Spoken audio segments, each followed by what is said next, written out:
Bonjour à toutes et à tous. C'est vraiment avec un vrai plaisir, une vraie joie que je suis avec vous aujourd'hui, mais aussi une tristesse de ne pas pouvoir être avec vous physiquement. J'espère que cette version digitalisée, qui s'inscrit un peu dans le phénomène actuel, permettra d'échanger, du moins, vous permettra de partager avec moi l'expérience et les informations que j'ai sur un sujet qui est l'objet en partie de la journée, du jour, de ce colloque, qui porte sur la recherche et développement et innovation, orientée sur des capacités, les capacités de réalisation en Algérie. C'est un moment important. Je commence tout d'abord par remercier toutes les personnes qui ont pensé à moi, pensé à me convier. Et je m'excuse auprès d'elles de ne pas pouvoir être présent, comme je l'ai dit, pour des raisons d'engagement déjà pris de longue date. Je pense à Sami Adli, je pense à Salah Abdesmad, je pense à Riyad Brahimi. Et si j'oublie certains qui m'en excusent. Mais aussi, je me réjouis, je tiens à le partager avec vous, d'être présent. J'aurais souhaité les écouter, apprendre encore d'eux, de présentation des autres collègues, des autres professeurs, comme professeur Kamal Istoumi, qui je suis sûr donnerait une présentation intéressante, riche, mais également le professeur Hafez Awarag et tous les collègues. Je salue également le professeur Ben Ali. Donc le propos de mon sujet, quand j'ai regardé le programme de la journée, je le propose de l'orienter, c'est intitulé Innovation pour le 4.0, mais je propose aussi de vous présenter quelque chose autour des services industriels du futur, les tendances et les perspectives. C'est un sujet que j'ai la chance de développer dans le cadre de la recherche avec mes équipes et mon laboratoire, mais pas que, dans le cadre aussi d'une chaire industrielle, où j'ai plusieurs partenaires industriels qui sont intéressés à ce sujet-là.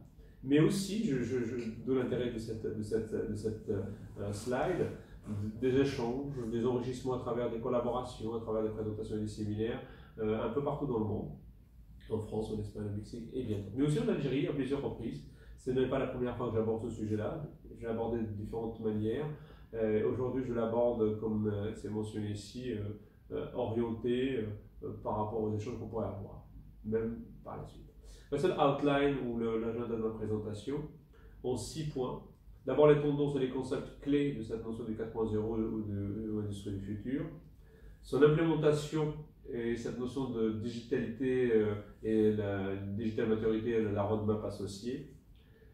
Et il y a un phénomène qui est important sur lequel il faut vraiment discuter, c'est les notions d'alliance, de fédération, de regroupement. Ensuite, les quelques scorings qui existent et des évaluations des usines du futur et des thématiques du futur, qui est le fondement, l'espace, le terreau de cette innovation à venir et de cette recherche et développement. Je vous donnerai aussi quelques éléments d'information dans le secteur académique, de par mon activité principale et de par les réseaux que j'ai à travers le monde. Je pense que je m'excuse si les choses sont redondantes avec d'autres présentations, mais ça pourrait compléter, enrichir et échanger avec vous par ailleurs. Et un petit point sur des éléments qui existent autour de l'Algérie et avec where to start and where to go. Pour les tendances ou les concepts, la représentation sur laquelle je veux attirer votre attention, c'est ce schéma-là. Là, je commence à présenter, mais qui interpelle. Ce schéma-là est une des représentations qui a été proposée par certains chercheurs, qu'on s'approprie mon équipe et moi-même, et qui un peu présente l'évolution que le monde est en train de subir, les industriels sont en train de vivre, mais surtout pas que, la société est en train de vivre, à savoir cette séquence-là des révolutions, la première, la deuxième, la troisième et la quatrième révolution. Et d'ailleurs, j'emprunte, je le dis souvent, une phrase de professeur Thomas Auslander de Karlsruhe, dans un livre de Keller, qui disait c'est surprenant pour une fois, on est en train de faire l'histoire au même moment, on est en train de la vivre. Il est clair que nous sommes en train de vivre une révolution. La Cyber Physical System, qui ne date pas d'aujourd'hui, mais qui commence à une dizaine d'années, mais où il y a un véritable chantier, un véritable investissement mondial à travers tous les pays. Ce schéma-là, comment le lire, comment le traduire? Vous voyez sur les deux axes la variété des produits, sur le deuxième, l'axe vertical, les volumes. Il est évident pour tous qu'il y a quelques années, au début du XVIIIe siècle, qu'on ne produisait pas en masse. C'était des produits de l'artisanat, chaque produit était spécifique, dédié avec sa propre caractérisation. Un siècle plus tard, l'arrivée de la production de masse, des assemblages, en particulier automobiles, a apporté une vision différente un peu à ce système de transformation, donc de ce fait à ce modèle d'évolution et d'innovation. L'exemple que j'ai pris ici, c'est l'exemple d'Henry Ford, qui traduit un peu la position de l'époque, qui dit A customer can have a car painted any color he wants as long as it's black, ce qui montre un peu la position un peu de force que pouvait avoir l'offreur de solutions, l'offreur de produits vis-à-vis du marché. Et 60 ans, juste 60 ans plus tard, arrivent un peu les systèmes de service, les systèmes, la robotisation, l'automatisation et surtout l'informatique. Au sens, pas forcément la version qu'on connaît actuellement, mais la version dans laquelle initiale. Et là, tout récemment, certains la datent de 2010, la première fois où ça a été présenté à un ordre, mais pas que. En 2004, quand l'Allemagne a lancé son grand chantier du 4.0, de cette révolution industrielle, on est arrivé à ce phénomène-là de personnalisation des produits. J'ai essayé de résumer en 5 tendances et une sorte de chapeau, de leitmotiv. La première tendance, et que je détaillerai un peu plus tard, c'est consiste sur l'accroissement de la variété des produits. La deuxième tendance, c'est le raccourcissement des cycles de vie, mais des cycles de vie de tout, du produit, du processus et de l'entreprise. Et cette notion d'obsolescence, certains disent programmée, d'autres disent subie. Il y a aussi un autre phénomène, mais je pense aussi qu'il est à la deuxième tendance, c'est le changement de taille des lots produits. La quatrième tendance, c'est cette incertitude récurrente, dure, et qui ouvre un champ de réflexion fort sur la gestion de la demande, le comportement du marché, dit autrement. Mais par ailleurs, la cinquième, que les industriels, ceux qui innovent dans le manufacturing entre autres, mais pas que, mais dans le service aussi, concerne la complexité accrue qu'on retrouve dans les systèmes.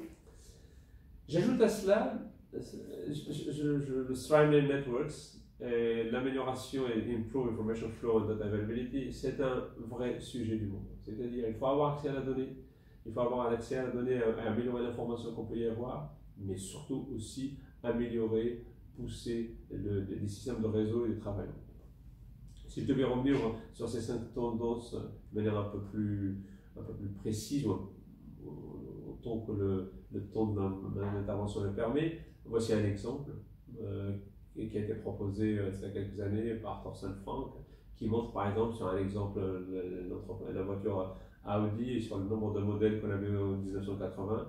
Et vous voyez la foultitude qu'on a identifiée, qui a été identifiée en 2015 et encore plus maintenant. Vous voyez bien un peu cette arborescence et ce foisonnement de variabilité et d'enrichissement de l'offre. La deuxième tendance, elle est là, représentée sur des cycles, mais qui change radicalement le paradigme relationnel par rapport à l'investissement et à l'innovation. Vous le voyez à gauche, il y a quelques années, quand on construisait une usine, un endroit de fabrication, on pouvait s'attendre à une durée de vie de 25 ans, quand bien même à l'intérieur les processus pouvaient évoluer, les produits pouvaient changer, les gammes pouvaient changer, les référencements pouvaient changer. Mais là, actuellement, y compris le lieu de production devient obsolète. On construit de manière assez rapide, assez modulable, permettant d'étendre, de réduire, de créer cette agilité, cette souplesse. Et c'est un vrai phénomène, mais qui apporte de ce fait une complexité et une combinatoire dans la décision qu'il faut assumer. Et vous le voyez également, par ricochet, apporterait aussi un effet de modification des cycles de vie des produits, mais des produits eux-mêmes. La troisième tendance, c'est un exemple d'un de nos projets, il y en a plein, il y a beaucoup d'autres phénomènes sociaux que vous pouvez constater. Sur un des contacts industriels, l'analyse faite sur ces ventes, entre 2012 et 2017, la configuration des commandes de ces clients, vous le voyez ici en gris et en marron orange, tout dépend comment c'est projeté. Cette évolution-là Les lots moyens commandés en 2012 étaient entre 50 et 60, donc la taille de nombre de pièces, et actuellement on est quasiment à de la commande unitaire. Ce qui veut dire que le client est amené à commander une pièce et qu'à cette commande bien spécifique, il faut donner la réponse et que c'est devenu la nature même, c'est devenu convenu de la nature même du marché. Donc de ce fait, déjà prévoir, anticiper le marché, anticiper la demande sur des lots conséquents pouvait être complexe, mais ça donnait un champ de données intéressant, mais ça le rend d'autant plus avec une variabilité, un changement rapide des produits, mais un changement rapide aussi du mode de consommation et du mode de besoin. Donc, ce n'est pas pour faire le lien facile avec le propos de la conférence ou de la journée d'échange, mais de ce fait, il y a l'innovation, elle est permanente. Et d'ailleurs, je le partage avec vous, je parlais d'HR, je voulais arriver ici, c'est que on permanence, l'HR, c'est de réfléchir dans les industries, on dit comment on pourrait innover ensemble, comment on peut innover de manière dans ce monde-là connecté, digitalisé, mais surtout qui interpelle aussi un autre phénomène, dans ce monde-là où il est de plus en plus difficile de protéger ces innovations et d'avoir le temps nécessaire pour pouvoir amortir ça. La cinquième tendance, et à un moment donné, on va dire tout va trop vite, tout se réduit, oui, mais il faut le payer quelque part. C'est la perception et la vision que j'ai, que je partage avec beaucoup de collègues, entre autres dans la Fédération internationale de l'automatique et du contrôle, on essaie vraiment de faire des schémas concertés. C'est que les cycles de vie, les cycles de production, de réalisation d'un produit sont plus longs, dans l'absolu plus longs, mais ils ne sont pas visibles en tant que longs parce qu'ils sont segmentés, parce qu'ils ont créé des paliers, parce qu'on a beaucoup plus de buffers intermédiaires, parce qu'on a beaucoup plus d'étapes pour pouvoir avoir une réactivité plus rapide, une réactivité plus ressentie par rapport à ça. Vous le voyez, ça c'est un autre exemple, sur l'évolution entre 2013 et 2017 de 50% par rapport à la moyenne des produits réalisés, la durée moyenne par rapport aux produits réalisés. Vous voyez bien, il y a un accroissement rapide. Dans le temps, on faisait un process rapide, direct, on commençait un produit, on le finalisait. Là, on produit avec des finitions différentes en stock, des finitions intermédiaires en stock. Et ce qui, de fait, vous le verrez, actuellement, dans les spécialistes, les vendeurs de solutions ERP sont énormément sollicités pour qu'ils puissent offrir aussi des modules de gestion des stocks, mais également quand ils achètent des pièces et pour la maintenance, des modules de maintenance parce qu'il faut gérer ça différemment. Donc, ça interpelle, il faut stocker ces données-là, il faut avoir une bonne mémoire, il faut avoir une efficacité pour la retrouver. Donc, vous l'avez vu que les 5 tendances fonctionnent, sont là, mais il n'y a pas que, mais tout le monde convient que ce sont les 5 tendances fortes, il y en a bien d'autres, je suis sûr que vous avez le plaisir d'avoir vu une autre analyse.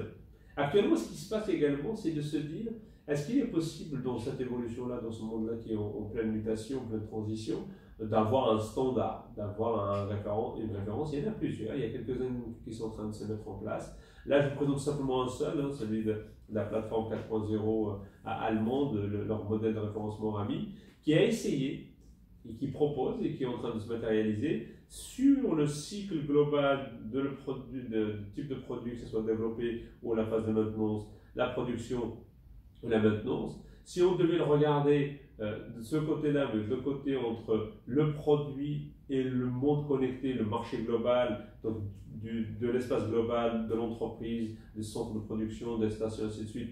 Mais si on devait le voir également à travers les couches d'activité, il y a des référencements possibles, il y a des moyens de comparaison possibles. C'est un des axes sur lesquels vraiment il y a une véritable innovation à faire.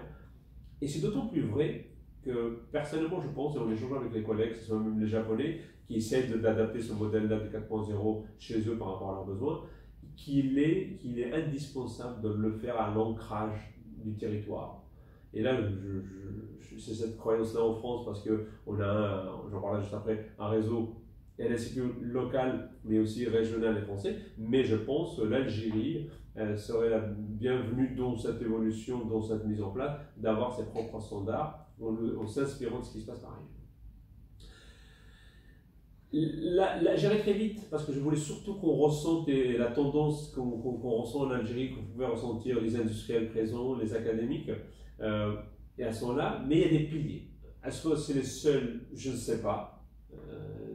Mais je les partage parce que c'est ceux qui reviennent le plus, à savoir les fameux 9 piliers ici présents. Le premier d'entre eux, c'est ce qui concerne les robots autonomes. C'est ce qui caractérise plus cette innovation-là. Cette complexité, cette disponibilité de ressources doit être prise en compte. Le deuxième, c'est la simulation. Gros sujet. Il y a autant de réponses à la définition de mot simulation que de personnes interpellées. Idem pour ce qui concerne cette gestion de l'information verticale et horizontale, très chère à la gestion à l'allemande. Les systèmes connectés, c'est un peu ce qui symbolise le plus actuellement, le Cyber Physical System. La sécurité, gros sujet, une sécurité des données en particulier, la cybersécurité, à tout point de vue, que ce soit sur tous les internets des objets ou les internets d'information. Le cloud, ce nouvel espace partagé d'information. Les nouveaux procédés de fabrication. Je mets ici le Additive Manufacturing, qui est un nouveau concept très intéressant, toute date gardée, qui se met en place. La réalité augmentée, la réalité augmentée ou réalité virtuelle, cette immersion dans un monde parallèle mode digitalisé, qui combine entre la réalité et le digitalisé. Les data, moi je pense que c'est un des sujets qui me passionne le plus, en particulier la smart data. Et me dire, est-ce qu'il y a des data idiotes? Non. Toutes les datas sont intéressantes, mais le sujet n'est pas le big data, c'est pas le volume qui compte, c'est la qualité de l'information qu'on extrait et de savoir quelle est la pertinence qu'on a là. À cela, je veux vous partager avec vous un peu les impacts. On a essayé de réfléchir sur ça, c'est à long terme, il y avait une étude sur les enseignements, là, parce qu'il faut innover également dans l'enseignement, parce que les futurs inventeurs, les futurs innovateurs sont en train d'être formés. Ben, l'idée, c'est qu'ils sont mis d'accord que la perspective, la visualisation que les uns et les autres ont, c'est le digital qui est au milieu, cette digitalisation, numérisation, auquel il faut adosser une recherche et développement efficace. Ne pas oublier la réalisation et la production de terrain avec un système efficace sur les supports électriques. Vous voyez bien un peu sur les supports l'accélération de la transmission d'informations, le développement centralisé à l'information et les applications, le volet production, le rôle de la proximité managériale, cette verticale et horizontale, le digital transformation of industrial engineering, la maintenance, ce que je disais juste avant.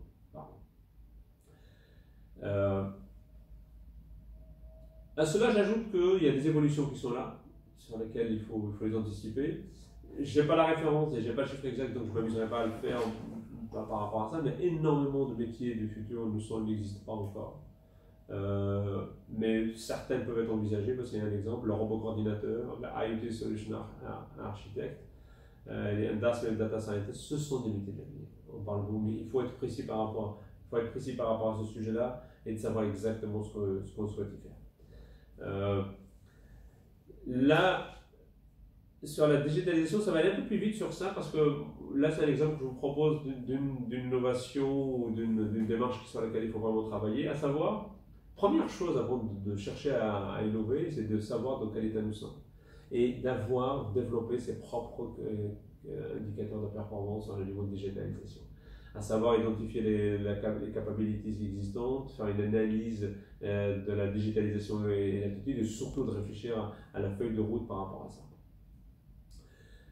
À cela, nous avons nous proposé un modèle, mais pas un modèle partagé, qui est ouvert et qui est à disposition, qui permet d'avoir une sorte de radar, qui permet de positionner dans les domaines, mais aussi de manière générale, dans des axes différents. Je pense que la présentation de ce sujet-là à lui-même nécessiterait un temps long, mais n'hésitez pas à aller sur le site de la chaire et pour avoir plein d'éléments vous expliquant un peu son fonctionnement. Mais c'est vraiment très intéressant de pouvoir comparer ce qui est comparable, comparer les entreprises entre elles, les pays à l'intérieur d'un même pays, d'un même espace. Ça, c'est un peu le paradigme important, et de préconiser la bonne démarche.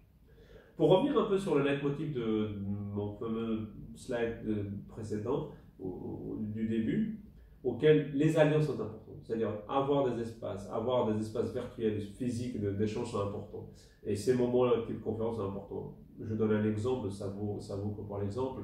Au niveau français, il y a énormément de réseaux qui se mettent en place. Et même nous, au niveau du Grand Est français, on a une initiative qui a l'ambition sur le Grand Est français, qui va de Paris en Allemagne et de Lyon en Belgique et Luxembourg, de voir un peu des synergies, trouver des projets, même si on peut rester concurrent sur des sujets, mais surtout va créer un schéma de bonne pratique, un schéma de cohérence et des orientations, sachant que nous sommes à l'aube de quelque chose, mais qui va aller très très vite. C'est un peu le sentiment que nous avons tous. Vous avez vu sur les révolutions.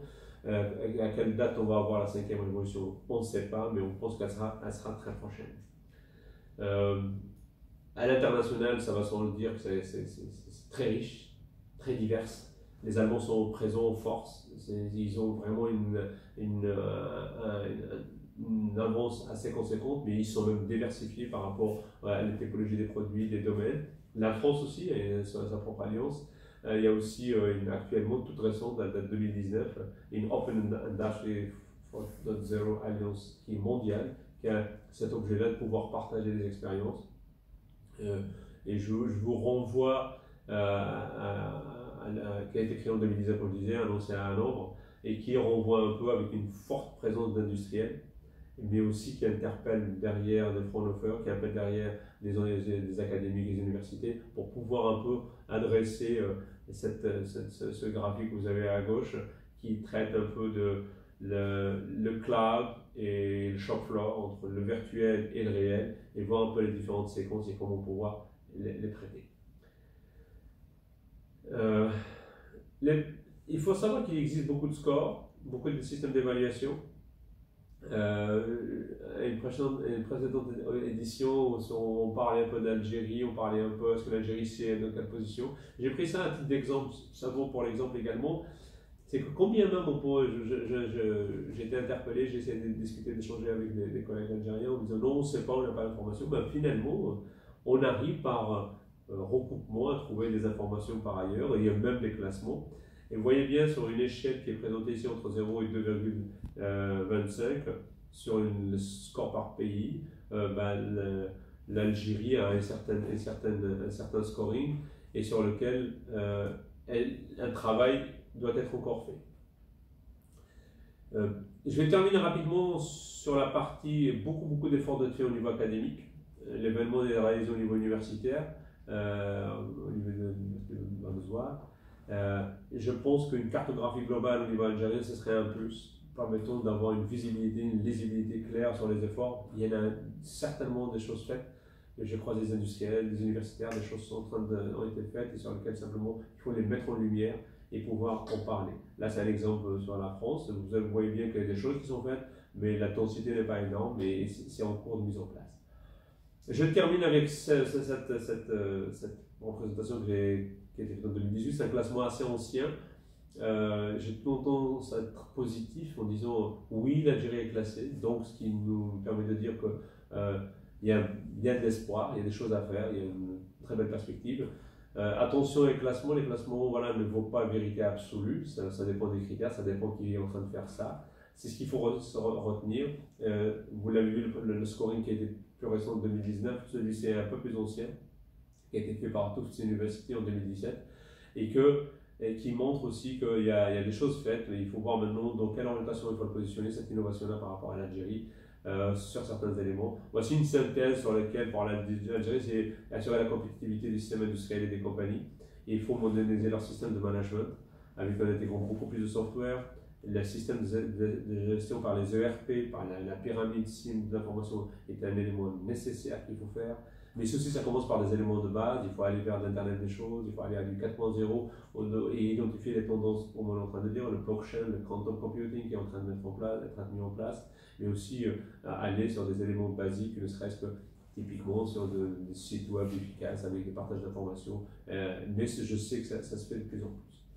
Je vous remercie beaucoup. C'est un vrai plaisir pour moi d'avoir partagé ce moment.